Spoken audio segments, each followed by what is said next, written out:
नमस्कार मित्रों, एक बार फिर से आप लोगों का मेरे चैनल में स्वागत है। आज हम लोग हिंदी साहित्य के इतिहास में पढ़ेंगे रीतिकाल के कवि और उनकी प्रमुख रचनाएं।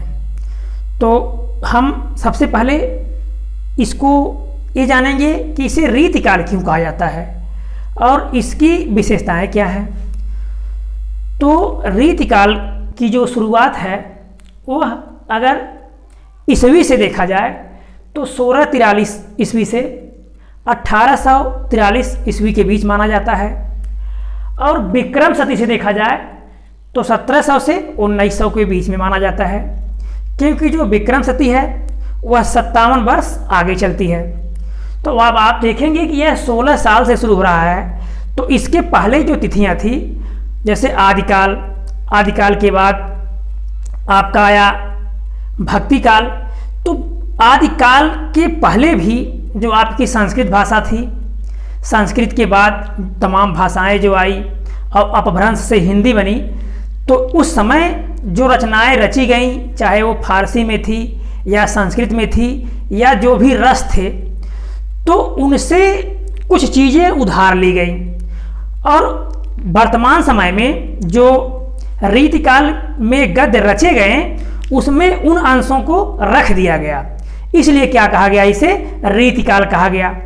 तो रीत का तात्पर्य होता है परंपराएं या जो भी पीछे प्रचलन में रहा हो, और हम उसको जब अनुसरण कहते हैं तो वह रीतियां कहा जाता है।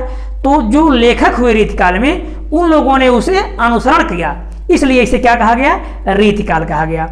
अब इसमें हम देखेंगे रीतिकाल में लाक्षणिक ग्रंथ। तो लाक्षणिक ग्रंथ क्या होते हैं? तो लाक्षणिक ग्रंथ में जो ये रीतिकाल को 3 भागों में बांट दिया गया है, रीतिबद्ध, रीतिमुक्त और रीतिसिद्ध। तो जो रीतिबद्ध है इसमें जो कवि हुए, इन्होंने जो है अधिकांशतः लाक्षणिक ग्रंथों की रचना किया।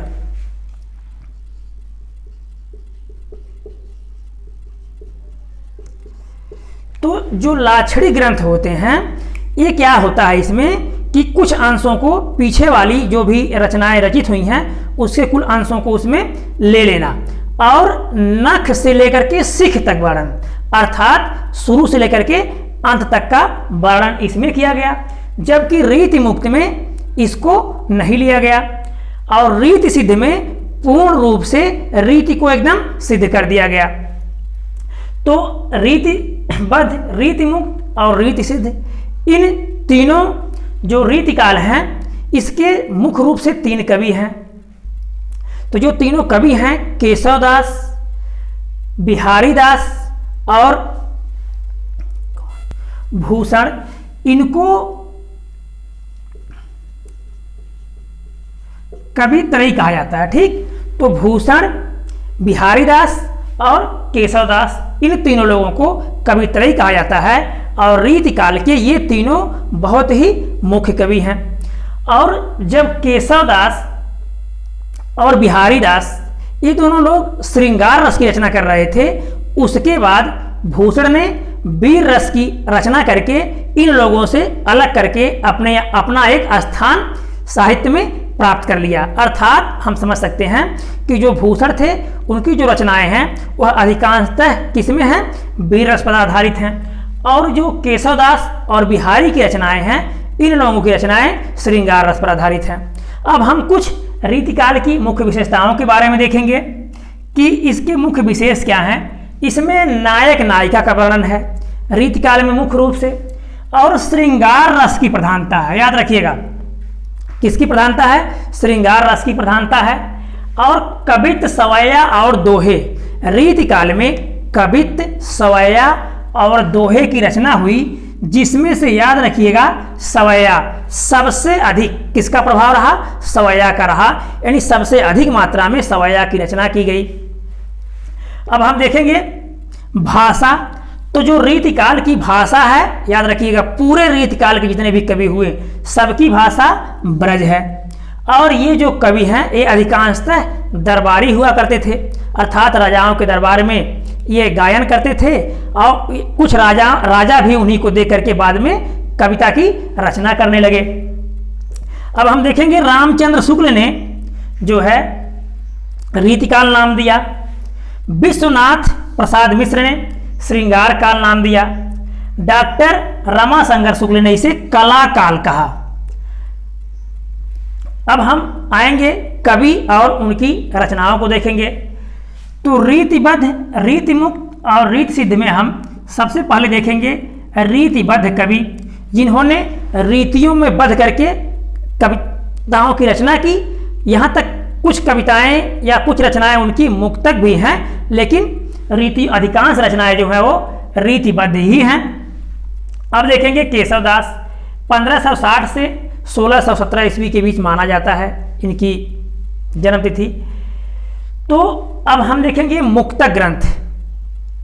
मुक्तक ग्रंथ होते हैं जो सभी परंपराओं से हट करके हों, अर्थात उनकी जो पुराने ग्रंथ हैं उन ग्रंथों से, और जो पुराने छंद हैं, अर्थात कभी कभी क्या होता है जो कवि होते हैं वह पुराने छंदों की कुछ बातों को नए छंदों में दोहरा देते हैं। तो मुक्तक ग्रंथ में क्या होता है, पुराने छंदों, पुराने दोहों में से कुछ भी आधारों को उसमें नहीं रखा जाता है, इसलिए ये मुक्तक ग्रंथ कहे जाएंगे, कहलाते हैं। अब इसमें हम देखेंगे रसिक प्रिया, कवि प्रिया, छंदमाला, नखशिख।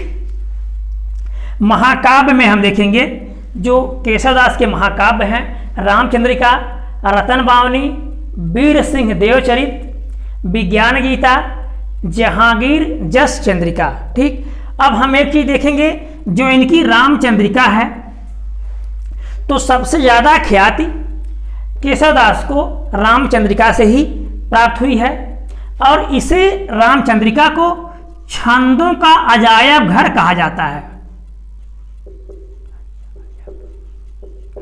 याद रखिएगा, जो रामचंद्रिका है इसे छंदों का अजायब घर कहा जाता है, और रचना किसकी है, केशवदास की है।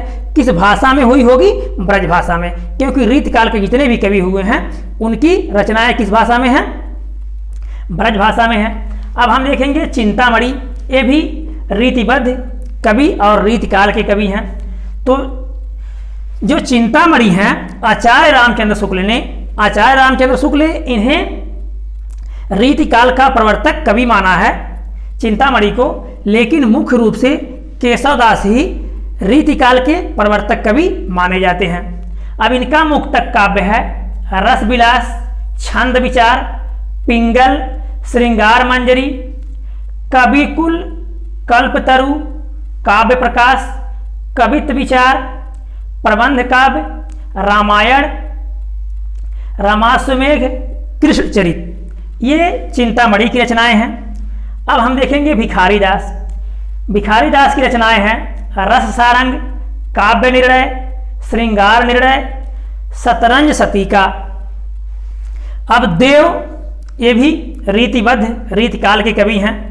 भाव विलास, भवानी विलास, रस विलास, रस रत्नाकर, मतीराम, इनकी रचनाएं हम देखेंगे फूल मंजरी, ललित ललाम, रसराज और सतसई। याद रखिएगा, ये जो सतसई रचना है तो बिहारी सतसई, तो बिहारी दास की मुख्य रचना है बिहारी सतसई, और बिहारी दास को जो भी ख्याति मिली है वह बिहारी सतसई से ही मिली है, क्योंकि उसे जो बिहारी सतसई है उसके एक एक दोहे को हिंदी साहित्य में रत्न कहा जाता है। अर्थात जो बिहारी दास हैं उन्होंने बिहारी सतसई में एक एक दोहे में गागर में सागर भर दिया है।